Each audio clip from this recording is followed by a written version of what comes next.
आता हे रिपोर्ट बघून तर मला असं वाटायला लागलं की मी म्हातारी झाले काय. तर काय झालं ते सांगतेच, पण त्या अगोदर मी कालच्या ब्लॉगमध्ये तुम्हाला म्हणलंच होतं ना, प्रवास कुठे जाईल, कुठे थांबला, काय त्रास झाला, ते सगळं उद्याच्या ब्लॉगमध्ये.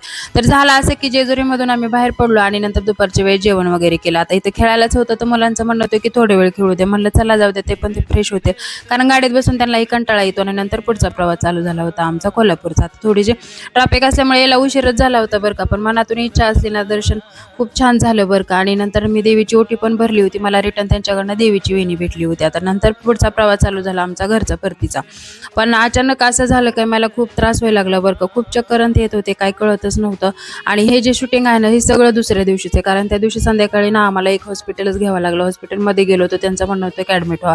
आता ॲडमिट व्हायची सर सोय नव्हतीच, तर तात्पुरत्या गोळ्या घेतल्या आणि एका हॉटेलवरती आम्ही थांबलो. नंतर ना दुसऱ्या दिवशी मग पंढरपूरचं दर्शन घेतलं आणि नंतर मग घरी यायला लागलो. आता घरी आल्यानंतर तो सेम प्रॉब्लेम झाला, तर नंतर आम्ही दवाखान्यात गेलो. तर दवाखान्यात गेल्यावर असं कळलं की मानेच्या मणक्यात गॅप पडलाय आणि ते प्रेशर येऊन ना हा सगळा त्रास होतोय. आता गेल्या वेळेस कमरेच्या मणक्यात गॅप पडला, तर ह्यावेळेस मानेच्या मणक्यात गॅप पडला. आता हे गॅप बघून तर असं वाटेल मला मणके राहतील का नाही. चला तर मग बाय.